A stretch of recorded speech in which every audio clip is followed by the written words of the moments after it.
प्रिय मातांनो, होणाऱ्या आईंनो, जर मी तुम्हाला सांगितलं की तुमचा आजचा एक विचार तुमच्या बाळाच्या उद्याच्या स्वभावावर परिणाम करू शकतो, तर तुम्ही विश्वास ठेवाल का? जर मी सांगितलं की तुमचा आनंद, तुमची भीती, तुमचा ताण हा सगळा थेट तुमच्या बाळापर्यंत पोहोचतो, तर चला आज आपण ही गोष्ट विज्ञानाच्या आधारावर समजून घेऊया. सर्वात आधी एक गोष्ट स्पष्ट करूया.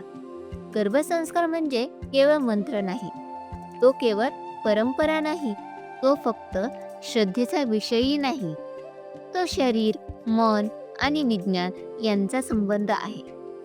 आई जेव्हा गर्भवती होते, तिच्या शरीरात दररोज रासायनिक बदल होत असतात.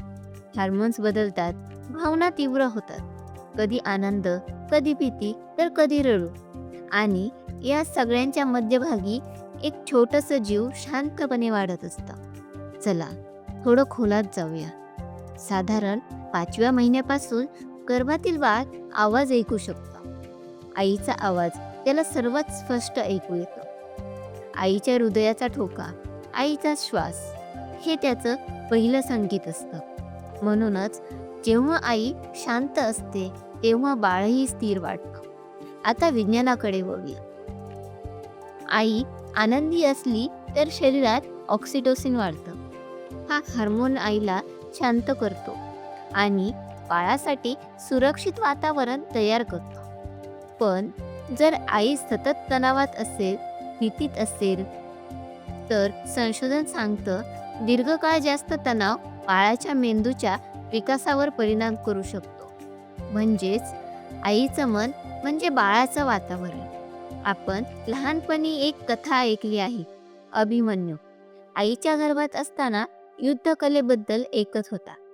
ही कथा प्रत्यक्षात घडली का? नाही, हा मुद्दा नाही. पण त्या कथेतला संदेश आज विज्ञान मान्य करतं.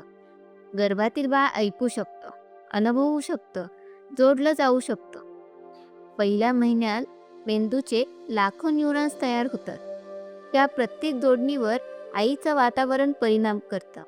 घरात शांतता असेल, समजूतदारपणा असेल, आईला आधार असेल, तर बाळ सुरक्षिततेच्या भावनेत वाढतं.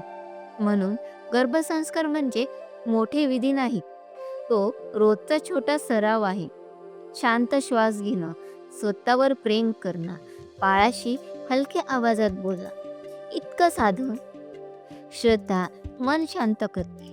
विज्ञान सांगतं शांत मन शरीर संतुलित ठेवतं आणि संतुलित शरीरात बाळ निरोगी वाढतं.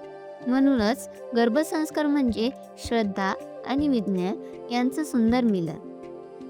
तुमच्या पोटात फक्त शरीर वाढत नाही, एक मन आकार घेते, एक भविष्य घडते आणि त्या भविष्याच्या पायाभरणीत तुमची मानसिक अवस्था खूप महत्त्वाची आहे.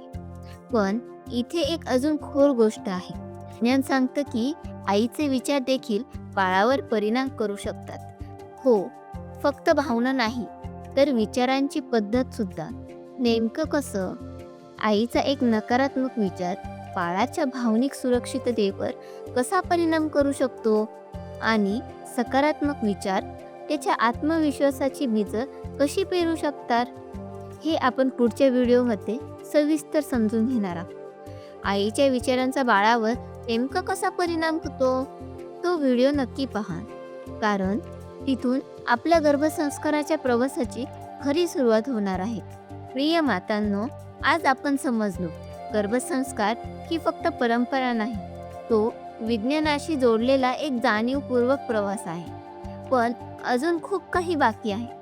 आईचा एक विचार बाळाच्या भावनिक सुरक्षेला कसा आकार देतो, सकारात्मक शब्द विश्वासाची बीजं कशी पेरतात, हे आपण पुढच्या व्हिडिओमध्ये अतिशय सविस्तर पाहणार आहोत. म्हणून हा प्रवास अर्धवट सोडू नका. जर तुम्हाला तुमचं बाळ फक्त निरोगी नाही, तर आत्मविश्वासू, धैर्यवान आणि संस्कारी घडवायचं असेल, तर आत्ताच आपल्या चॅनलला सबस्क्राईब नक्की करा आणि बेल आयकॉन पण दाबा, कारण पुढचा प्रत्येक व्हिडिओ तुमच्या बाळाच्या भविष्यासाठी एक नवीन पायरी असणार आहे. चला पुढच्या व्हिडिओमध्ये भेटूया.